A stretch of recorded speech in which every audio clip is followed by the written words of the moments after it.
Hello friends, आप सभी का आपके अपने YouTube channel excel in education में स्वागत है। फ्रेंड्स, इसके पहले हम लोग बात कर रहे थे, इसके पहले का जो वीडियो था उसमें हमने बुद्धि के कुछ कॉन्सेप्ट को डिस्कस किया था। तो उसी से संबंधित आज हम यहाँ पे कुछ क्वेश्चंस को यहाँ डिस्कस करेंगे जो कि आपकी प्रीवियस ईयर की परीक्षाओं में शिक्षक भर्ती से जो भी संबंधित हैं, वो टीटी की हों, सुपर टेट हों, सी टेट हों या DSSB की हों, तो इस तरह से काफ़ी परीक्षाओं में ये प्रश्न पूछे गए हैं, तो उन्हीं को हम यहाँ डिस्कस करेंगे। एक बार प्रीवियस ईयर के क्वेश्चंस को देख लेने से आपको क्या होता है, काफ़ी सारे पैटर्न्स का पता लग जाता है कि क्वेश्चन किस टॉपिक से और किस तरह के बनते हैं। तो ठीक है फ्रेंड, आज हम लोग उन्हीं क्वेश्चंस को यहाँ डिस्कस करेंगे और आप देख लीजिएगा। तो यहाँ पर करीब 25 क्वेश्चंस हैं और इसके आगे फिर हम अगले उसमें कंटिन्यू करेंगे अगली वीडियो में। तो चैनल को अभी तक आपने सब्सक्राइब नहीं किया है तो सब्सक्राइब ज़रूर कर लीजिए और पसंद आती है वीडियो तो लाइक एंड शेयर करिएगा। चलिए फ्रेंड्स, देखते हैं। पहला क्वेश्चन यहाँ पर देखिए, ये सारे बुद्धि से ही संबंधित हैं। तो क्या है, जितना आपने पढ़ लिया है उसी से संबंधित है, तो आपको क्या है कि आंसर देने में भी कोई प्रॉब्लम नहीं होगी। तो यहाँ पर ये देखिए, पहला है तर्क संगत चिंतन शब्द निम्न से संबंधित है। तो ये किससे संबंधित है? ये बुद्धि से संबंधित है। आपको ये PDF भी दे दी जाएगी, तो आप डिटेल में देखना चाहते हैं तो वहाँ से देख लीजिएगा। तो यहाँ पर हमने पढ़ा था कि बुद्धि को 3 तरह के उसमें कैटेगरीज में बांट के परिभाषाएं दी गई थी, जिसमें था समायोजन के रूप में, फिर सीखने की योग्यता के रूप में और अमूर्त चिंतन या तर्क संगत चिंतन के रूप में। तो इस तरह से इसका आंसर आप ऐसे दे सकते हैं। नेक्स्ट देखिए, निम्नलिखित कथनों में से कौन सा बुद्धि के बारे में सही है? यहाँ पर ये पूछ रहा है कि सही कौन सा है। तो यहाँ पर जो इसका ये सारे ऑप्शन आप देख लीजिए, सारे ऑप्शन हम नहीं पढ़ रहे हैं और जो सही ऑप्शन है उसी को मैं यहाँ पर ले रही हूँ। तो इसका जो सही ऑप्शन है वो है बी। बुद्धि बहुआयामी है तथा जटिल योग्यताओं का एक समूह है। इसमें और सारे भी ऑप्शन हैं, यहाँ पे देखिए। बुद्धि एक एकात्मक कारक है, एकाकी विशेषक है, नहीं। बुद्धि एक निश्चित योग्यता है जो जन्म के समय ही निर्धारित होती है, ऐसा नहीं होता है। वो एक स्थायी नहीं होती है, बल्कि आपकी योग्यता के अनुसार, आपकी एज के अनुसार वो परिवर्तित होती रहती है। बुद्धि को मानकीकृत परीक्षणों के प्रयोग से सटीक रूप में मापा एवं निर्धारित किया जा सकता है, ऐसा नहीं होता है। ठीक है, तो इसका जो सही आंसर होगा वो बी होगा। आप यहाँ पर इसको डिटेल में पढ़ सकते हैं। ये देखिए, यहाँ पर रॉबिन्सन और रॉबिन्सन की परिभाषा भी हमने वहाँ डिस्कस की थी पिछली वीडियो में। ठीक है, अगला देखिए, बुद्धि के लिए कौन सा कथन सत्य नहीं है? तो ये जो है इसका तीसरा है। तीसरे का यहाँ पर देखिए, बुद्धि सीखने की योग्यता है, ये बिल्कुल सही है। बुद्धि समस्या हल करने की योग्यता है, बुद्धि परिश्रम करने की योग्यता है, ऐसा होता है क्या? नहीं, बुद्धि का परिश्रम से मतलब नहीं है। तो इसका जो सही ऑप्शन होगा सी ऑप्शन होगा। यहाँ बुद्धि नवीन परिस्थिति के साथ अनुकूलन करने की योग्यता है। तो ये तीनों क्वालिटीज़ इसमें पाई जाती हैं। ठीक है, ये आपका हरियाणा TET में पूछा गया है। ये सारे TET के और सुपर टेट से संबंधित जितने भी परीक्षाएं हुई हैं अभी तक शिक्षक भर्ती की, सब सारे यहाँ पे मैंने कवर किए हैं। फिर देखिए, चौथा क्वेश्चन है, निम्न में से कौन सा कथन बुद्धि के बारे में सत्य नहीं है? यह एक व्यक्ति की मानसिक क्षमता है, यह सामंजस्य या अनुकूलन स्थापित करने में सहायक है, यह व्यवहार की गुणवत्ता से आंकी जाती है, यह स्थायी एवं अपरिवर्तनशील विशेषता है। तो ये फोर्थ है, इसका है जो पूछ रहा है सत्य नहीं है। यहाँ पर इस चीज़ को ध्यान दीजिएगा कि है नहीं पूछ रहा है या हाँ में पूछ रहा है। तो यहाँ इसका ये सही ऑप्शन होगा डी, ये स्थायी एवं अपरिवर्तनशील विशेषता है। ऐसा नहीं होता है कि बुद्धि जो है स्थायी, जैसी जन्म के समय थी वैसे ही जीवन पर्यंत रहेगी, ऐसा बिल्कुल नहीं होता है। अगला देखिए, पांचवा है, मनुष्य का व्यवहार मुख्यतः किससे प्रेरित होता है? इसका भी सही ऑप्शन है बुद्धि। ठीक है, अगला देखिए, बुद्धि है, बुद्धि क्या है? तो इसका देखिए छठा है, इसमें पहला ऑप्शन है सामर्थ्यों का एक समुच्चय, एक अकेला और जाति विचार, और तीसरा है सी, दूसरे को अनुकरण करने की योग्यता, और चौथा है एक विशिष्ट योग्यता।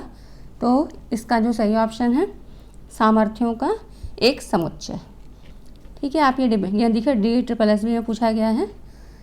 और फिर देखिए, सातवां है इसका, मनोवैज्ञानिकों के अनुसार ये UP टेट में पूछा है, बुद्धि क्या है?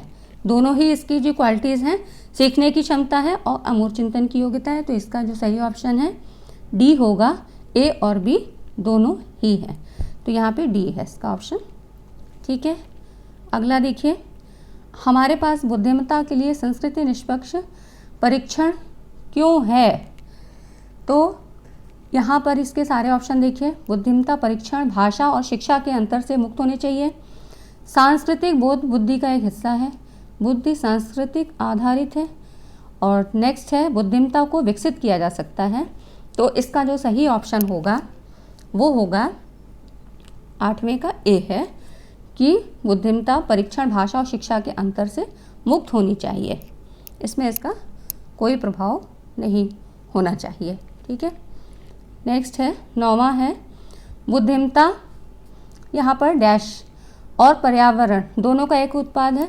यहाँ इसको भी मैंने डिस्कस किया था कि आनुवंशिकता और वातावरण कैसे कारक हैं जो कि बुद्धि को प्रभावित करते हैं।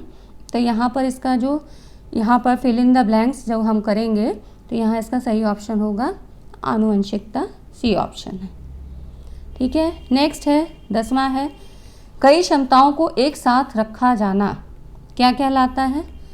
तो ये होगा बुद्धि। ठीक है, ये इस तरह से पैटर्न आपको देखने से क्या होगा कि एक आइडिया लग जाता है, और जितने संभावित क्वेश्चन हो सकते हैं ऐसे ही मैं सारे टॉपिक के दूंगी, वो चाहे कोई भी सब्जेक्ट के हों। तो आप चैनल पे बने ज़रूर रहिए, और वीडियो आपको पसंद आ रही है, लगता है आपको कि हेल्पफुल है, तो आप वीडियो को लाइक करिए और आप अपने कमेंट भी दीजिए। ठीक है, चलिए आगे देखते हैं। 11वां, किस प्रकार के विकास से एकाग्रता तथा सृजनात्मकता का संबंध है? तो एकाग्रता और सृजनात्मकता की बात की गई है, तो यहाँ पर इसका सही ऑप्शन होगा बौद्धिक विकास से। सामाजिक विकास से कोई मतलब नहीं होता है। एकाग्रता मतलब मन को एकदम कंसंट्रेट अपने लक्ष्य की तरफ रखना, अपने लक्ष्य की तरफ ध्यान केंद्रित करना। और सृजनात्मकता का क्या मतलब होता है? वो भी बुद्धि से ही संबंधित होता है, जिसमें सामाजिक विकास, नैतिक और संवेगात्मक विकास इनकी कोई भूमिका नहीं होती है। सृजनात्मकता का मतलब है कि बालक का मेंटल लेवल कितना अच्छा है और वो कितना क्रिएटिव है। ठीक है, तो इस तरह से यहाँ पर देख सकते हैं आप। नेक्स्ट है बुद्धि समावेश करती है, इसका 12वां है किसको करती है? तो बुद्धि अपसारी चिंतन को, अभिसारी चिंतन को, समालोचित चिंतन को या विचारशील चिंतन को। तो यहाँ पर इसका सही ऑप्शन होगा अपसारी। अपसारी मतलब कि कई दिशाओं में एक साथ सोचने समझने की, जब वो भिन्न भिन्न दिशाओं में चिंतन करता है तो समस्या के कई संभावित उत्तरों पर सोच सकता है और अपनी समस्या का समाधान निकाल सकता है। तो ये अपसारी। और अभिसारी क्या होती है? खाली एक ही बिंदु पर केंद्रित होकर सोचना। ठीक है, अगला देखिए 13वां क्या है? निम्नलिखित में से बौद्धिक वातावरणों को प्रभावित करने वाला सबसे महत्वपूर्ण कारक कौन सा है? तो सबसे ज़्यादा कहाँ प्रभाव पड़ता है? परिवार का वातावरण, कि विद्यालय का, कि पास पड़ोस का, या सांस्कृतिक वातावरण? तो जो बौद्धिक विकास होता है वो सबसे ज़्यादा विद्यालय में ही क्या होता है, बालक को बहुत अच्छे ढंग से चीज़ों को सिखाया जाता है और उसके बुद्धि स्तर को बढ़ाया जा सकता है। वहाँ पे उसको सही गलत की पहचान होती है। ठीक है, अगला देखिए 14वां है एक जुड़वा भाइयों में से एक को सामाजिक आर्थिक स्तर रूप से एक धनाढ्य परिवार में गोद लिया जाता है और दूसरे को एक निर्धन परिवार है, मतलब उनकी जो बैकग्राउंड है, फैमिली बैकग्राउंड है, वो डिफरेंट है। 1 वर्ष के बाद उनके बुद्धि लब्धांक के बारे में निम्नलिखित में से क्या अवलोकित होने की सर्वाधिक संभावना है? तो इसका एक ये ऑब्जर्व किया जा रहा है कि उनके बुद्धि लब्धि पे क्या प्रभाव पड़ेगा। तो सीधी सी बात है कि सामाजिक आर्थिक कारक इम्पॉर्टेंट नहीं होते हैं, बल्कि इम्पॉर्टेंट क्या फैक्टर इम्पॉर्टेंट होता है? वंशानुक्रम और वातावरण, ये दोनों फैक्टर इम्पॉर्टेंट होते हैं जो बौद्धिक विकास को प्रभावित करते हैं। तो यहाँ पर इसका जो बी ऑप्शन है, आप ये सारे ऑप्शन पढ़ लीजिएगा, ये इसका सही है कि सामाजिक आर्थिक स्तर बुद्धि लब्धांक को प्रभावित नहीं करते हैं। ठीक है, ये सीटेट में भी पूछा गया है, DSSB में पूछा गया है। नेक्स्ट है 15वां है बुद्धि लब्धि या IQ जिसको बोलते हैं, आपने पढ़ा है, इंटेलिजेंट क्वेश्चन की अवधारणा दी गई थी, तो किसके द्वारा दी गई थी? स्टर्न के द्वारा। ठीक है, नेक्स्ट है 16वां क्वेश्चन है इसका, मानसिक आयु का संप्रत्यय सबसे पहले किसने बताया था?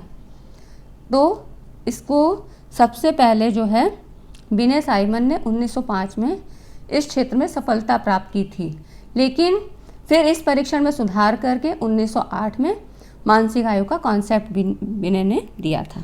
तो इसका जो सही ऑप्शन है ये है बिने साइमन परीक्षण 1908।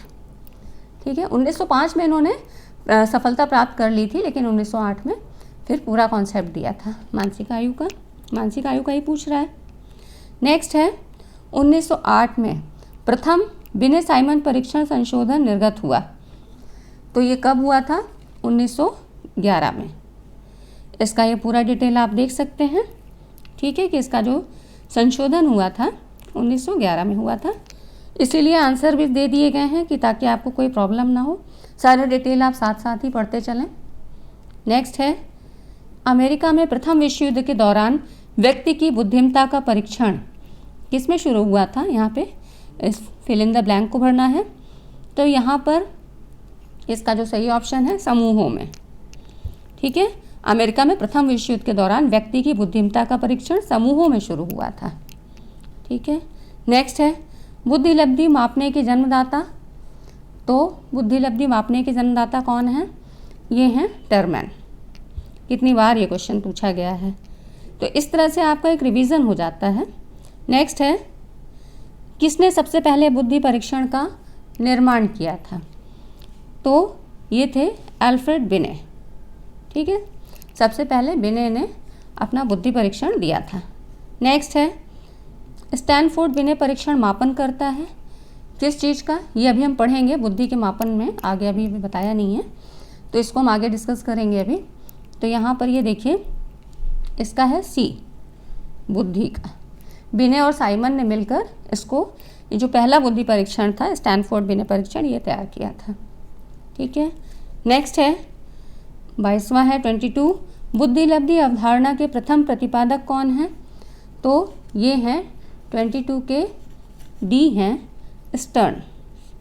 ठीक है, स्टर्न और कुहलमान ने मानसिक और आयु और वास्तविक आयु के अनुपात को, क्योंकि ये रेशियो होता है जो बुद्धिलब्धांक होता है IQ जिसको बोलते हैं, तो इसलिए इसकी कोई यूनिट नहीं होती है, क्योंकि इसको हम अनुपात में व्यक्त करते हैं।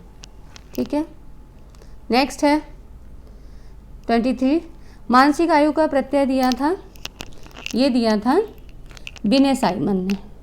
मानसिक आयु का प्रत्यय बिने साइमन ने दिया था, ये भी यूपी टेट में पूछा गया है, देखिए। नेक्स्ट है 24, मानसिक आयु के प्रत्यय का सर्वप्रथम प्रयोग किया था, तो ये भी था बिने साइमन ने किया था, फिर यूपी टेट में ही पूछा गया है। इस तरह से थोड़े थोड़े चेंजेस करके उन्हीं क्वेश्चंस को रिपीट कर देते हैं। देखिए, अगर आप एक बार भी देखे रहेंगे तो आपके क्वेश्चन गलत नहीं होंगे, नहीं थोड़े से कन्फ्यूजन से क्या होता है, हम वहाँ पे रॉन्ग टिक कर देते हैं।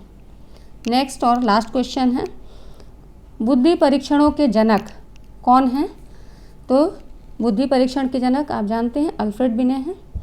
ठीक है, तो 1905 में इन्होंने अपना प्रथम बुद्धि परीक्षण का निर्माण किया था। तो इस तरह से फ्रेंड्स, ये जो हमने पढ़ रखा है कि बुद्धि के कॉन्सेप्ट के बारे में और परिभाषाएं वगैरह प्रकार, तो उन्हीं के बेस पर जितने क्वेश्चन थे ये हमने डिस्कस किए हैं। 25 के आगे फिर नेक्स्ट हम और अगली वीडियो में डिस्कस करेंगे। तो आज केवल इतना ही, मिलते हैं अगली वीडियो में। वीडियो पसंद आया है तो लाइक और शेयर करिएगा, चैनल पे बने रहिए। Thanks for watching this video.